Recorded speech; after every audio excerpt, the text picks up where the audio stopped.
I have sung for the Catholics, the Episcopals, the Congregationalists, the Methodists, Unitarians, you name it. Never once have I seen armed security on the premises. And it just made me so sad. I feel like I learned just a very, very, very, very small piece of what it must be like to be a practicing Jew in America right now.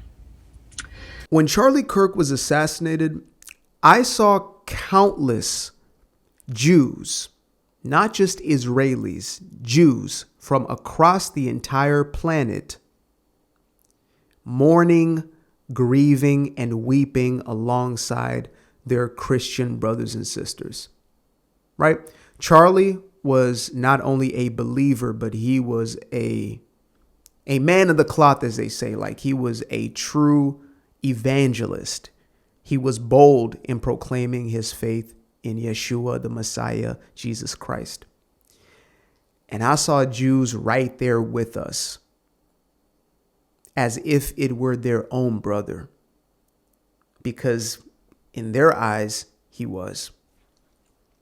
Yet, for the last 2 years, and it's coming up on exactly 2 years now, since October 7th, I have not seen this same outpour when it comes to 1,200 plus of our Jewish brothers and sisters who lost their brother,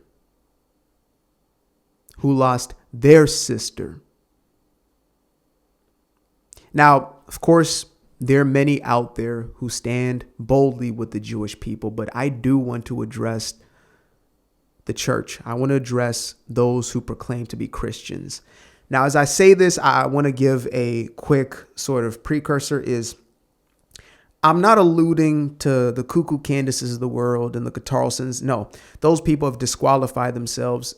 They are the furthest thing from Christ-like. As a matter of fact, I believe them to be what is referred to as the false prophets. Some say, well, they're not prophets technically, but they profess. See how that works? They profess Christ to the multitudes. They are teachers, in essence. They've been given a platform. So, in my perspective, they are exactly that. Now, I'm not here to say that the political leaning and standing should be one way or the other, right? To say that you should be some worshiper of Bibi Netanyahu. That's not the conversation I'm having here. What I'm saying is, where has the reaction been? Like, I really hope it's not because Charlie was a name. He was known. I really hope we're not that shallow to say the only reason he mattered is because he was famous. I truly, genuinely, my heart of hearts, pray that that's not the case. So to put that aside, I can only assume that the reason we don't care is because we don't believe we should. Yet in the very same book that we profess to believe in, it states that we should.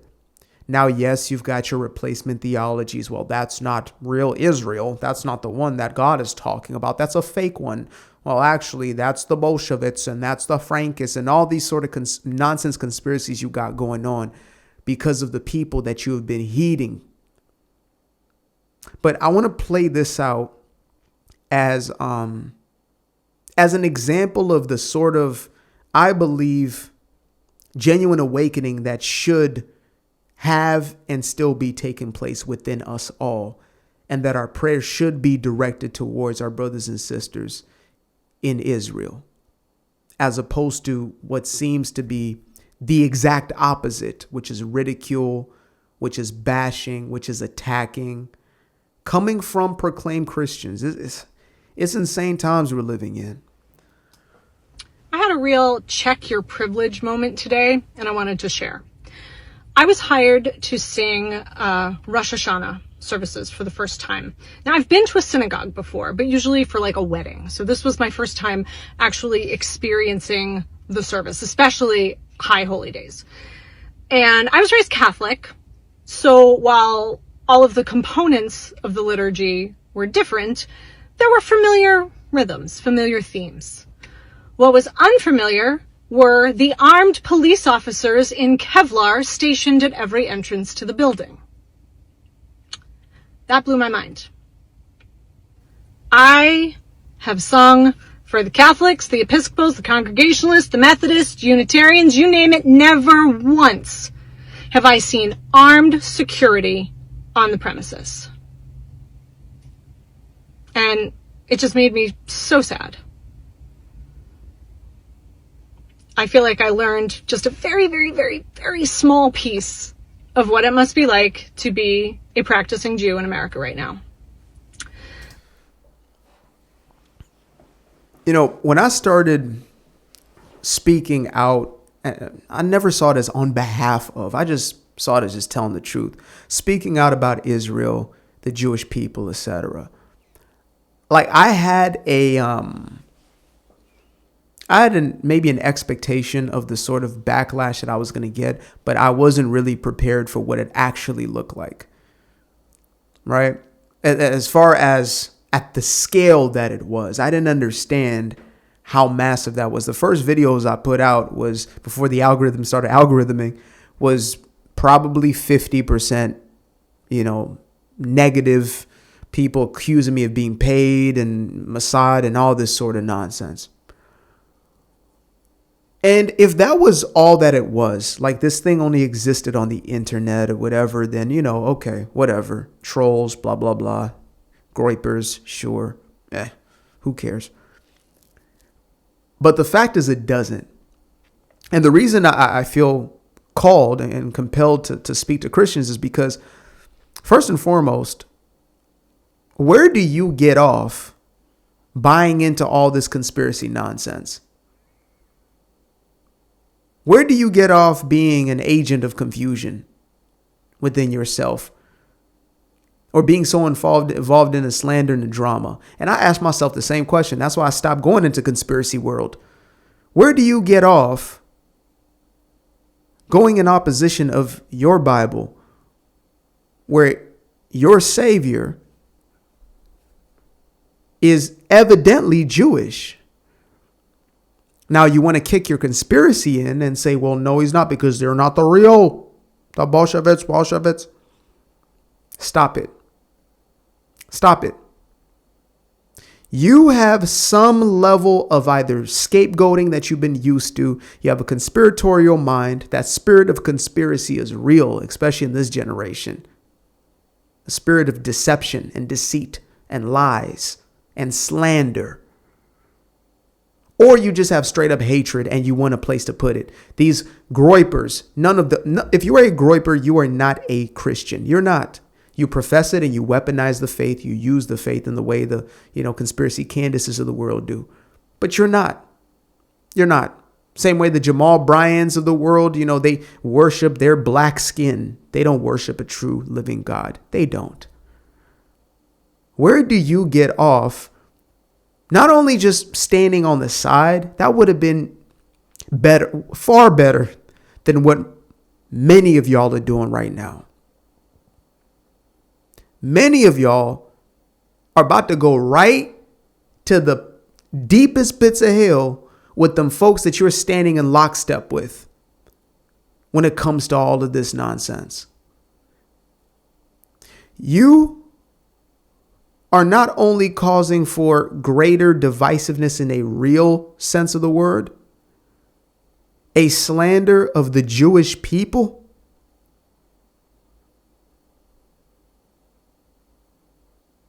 Okay, let me show you guys a few individuals who also had that spirit up in them. Or at least not show y'all, not doing anything physical, but mental imagery. So first we have King Ramses, Pharaoh, who ordered for all the boys to be slaughtered. Then we fast forward to Herod. We have a multitude in between there, but let's say Herod, who had the very same spirit in him. Fast forward to the little mustache man, Hitler. He had the exact same spirit in him. And now here y'all are perpetuating the very same thing. Sure, in different language, and you could put a different reason and purpose behind it. But you push slander after slander. And look, I'm not alluding to the things that are now just all being pointed to. Oh, everything's anti-Semitic. No, I'm not one of them folks. I'm not. But you willfully say, well, the Jews did this. They took these people's lives. The Jews are doing this to the children. The Jews. That spirit right there is a spirit that was in Hitler. That spirit that you got right now, that you call godly because you have to justify your own resentments or your own hatreds, your own jealousies, or whatever you got going on personally. So you flip it to make it what you need it to be so you could feel justified in it. And it is creating a very real, dangerous world for these folks. Now, there's an aspect of this where, again, as a believer, I do believe that all must come onto the Savior, the Messiah, Yeshua, the Messiah, Jesus, the Christ, and be saved. And you will fall under that protection. America was blessed when it understood that principle, first principle. United Kingdom was blessed when it understood that. Much of the Western world was blessed when it understood that. When they deviated and strayed away from God, desolation, destruction, things fell apart. Go figure. They took upon them many gods. They're worshiping this mug here. They're worshiping that cup right there. They're worshiping, I don't know, whatever. Their job, their marriages, the lack of a marriage and a relationship. They're worshiping at all these altars, but they forgot the true living God. And for y'all who profess to know him and to be moving in the way that you are, I promise you, you are not in lockstep. Again, I didn't say it was about, oh, I love BB. Let me get a BB shirt. It's not about that. Even when Saul had fallen away, I'm talking about King Saul, there was still a blessing upon the people. There was still a calling upon the Jewish people because it was a purpose that God needed to play out. Why? I don't know. That's not my business. That's God's business. He knows better than I do. Evidently, yeah. There was a time when there were many different rulers who were terrible rulers, who had deviated from God. Now, of course, they felt the consequences of that. But for you to be a part of that, and you think that you're not going to have your own day in court, and it's not going to be the court where you can be slick and say a few things and get yourself out of there. You got yourself a good lawyer. Now you're looking for a Jewish lawyer, right? Look at you, looking like a fool. No, it's not going to be that court. It's going to be an eternal one. So I came across a video yesterday and I said, wow, this response is exactly what the response needs to be when this sort of stuff is happening for a true Christian. I don't know what Jillian's got going on. I don't know what she is. I just know Biggest Loser. Okay. And all of a sudden she's talking politics. That's good for you. She feels compelled. She feels convicted. Good for you. But this is the sort of courage that we need, because a lot of folks are also quiet because they're afraid. Do not be afraid, said upwards, if not more, 365 times in this word, in some variation. Fear not, do not be afraid. Do not let yourself be wearied. Be anxious for nothing. Said over and over again, and yet you over there afraid of a man. And it says, do not fear the man who can take your body. Fear the God who rules over your soul. Don't be afraid of a dude. What is a dude going to do? A dude? A chick? No, not a chick. You knew I wasn't cool with it. You knew I wasn't comfortable. You misled me about how you were going to represent it. And I'm out. Netanyahu is a bad guy. And he wanted to make it seem like, no, we were all great. We were good. We had a great relationship. Little did we know behind the scenes, there was a lot of pressure toward ends up Netanyahu. being about how do we bash Israel. This is not for me. I am not interested in this. Okay, I love you know. guys. I'm sorry. Let's be good. Let's be good about precious Israel. Let the country committing a genocide. Yeah. Okay. Zero. I think you guys. By the way, that's what we call a blood libel. And the folks who continue to push that, even though they don't even know what a genocide is, most y'all don't even know the Webster's definition of a genocide. An ethnic cleansing based on ethnicity? You mean the thing that Hamas was attempting to do on October 7th? Yeah, go ahead and keep pushing these things. Go ahead and keep on the cuckoo train and see where that ends you up. I do not pity you. I don't envy you and I don't pity you because you're doing it yourself.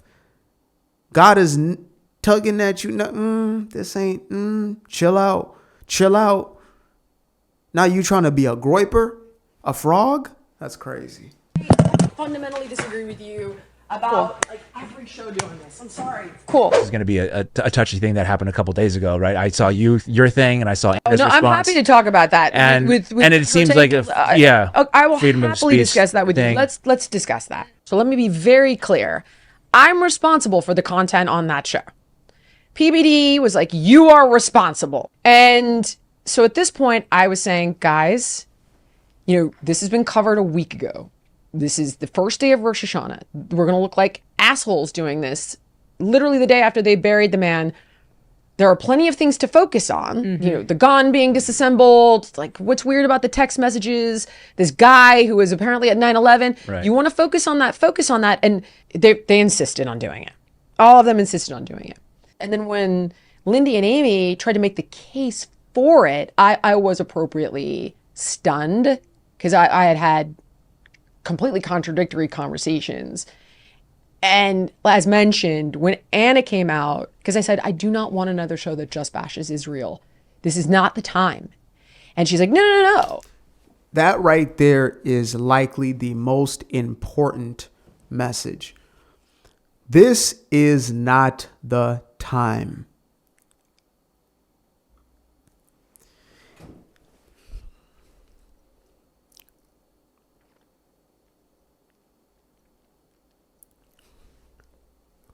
Are you the type of person who would walk by a man bleeding on the side of the street?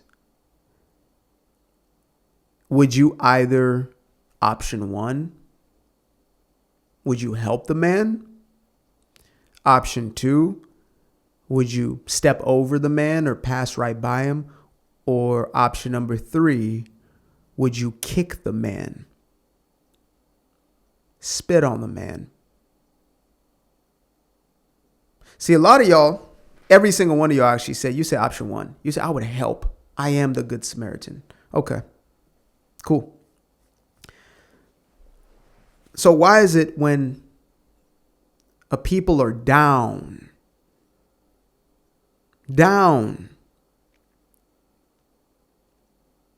physically, they're being beat up in the press, lied about, slandered on, they're being subjugated in a real way, not in a phony social justice way. No, in a real way. Not in a phony BLM way where they're making up statistics. No, we're talking about in a real way. Why do you decide to go for the last option and continue to kick? This is every single one of y'all who are creators and non-creators. Why? I think even the frogs are turning on Nick a little bit because he doesn't want to blame everything on Israel. Like he's like, okay, the Charlie thing, let's not blame that one on Israel. And they're turning on him because of that, because they are not satisfied unless it is a full, absolute 180. Unless it is a full and absolute 360, full revolution. They want everything to be the Jew, everything. And at a time like this, at a time of heightened spiritual warfare, this is when y'all want to go ahead and join that little camp. Again, if you stepped on the side, I would urge you to just ask yourself, why is that? Why is it that I'm closing my eyes? I did for a while. And I had to ask myself the same question. And same question of why you're afraid to speak out. On either side. At least be hot and cold, right? Be hot or cold. Don't be lukewarm. Why am I lukewarm about this? It's not my problem, man. If you actually took a moment to read through this, you would realize that, oh, no, it is your problem. And you better realize what's happening here. You better realize where we are in context of that right there. Now, again, at this point and moving forward, I pray for my brothers and sisters deeper than just safety. I pray for salvation which is the ultimate safety. And that might offend some of my brothers and sisters out there in Israel or throughout the world who wear the Jewish identity. And to that I say, you do not lose your Jewish identity by accepting and recognizing the Messiahhood of Yeshua, the Godhood of Yeshua, but it actually is a full expression of it. Again, I'm not here to appease on anybody's side. I got one assignment from one specific place, and that's the only one that I need to come back to and say, hey, did I do a good job here? I want them words. Well done, good and faithful servant. I want those words. So whatever you got to say to me, those words aren't going to do much, not make a real dent. You understand? So good for Jillian for being bold in that moment. I truly pray that, again, folks really wake up on this side. Really, really wake up. The leftists, again, they are the tool of the devil. They are just they're being puppeteered through this. But to see folks who are, man, and I know there's going to be a great falling away, but there's also a great revival and things of that nature. I get that. But, the human side of me, the clay side of me is like, man, this is deep. This is deep. So Happy New Year to my folks out there. And do not be afraid. 365 times. Do not be afraid. I am with you. Appreciate you guys for tuning in. Now, if you'd like to stay around, make sure to click that little subscribe button down there. Or you can show some love by going to the description below and clicking on the button titled Buy Me a Coffee. Leave a little something there, or click on the Cash App. Leave a little something here. Till the next time, peace. I've been up for hours, I've been up for days, staring at the ceiling, I've been counting strays, I've been in my feelings, I've been out of mind, I've been getting visions of the other kind, I've been up for weeks, I'm in the counting blessings over counting sheep. I can never be the type to limit when it comes to me. I used to be the pleaser for the people, I ain't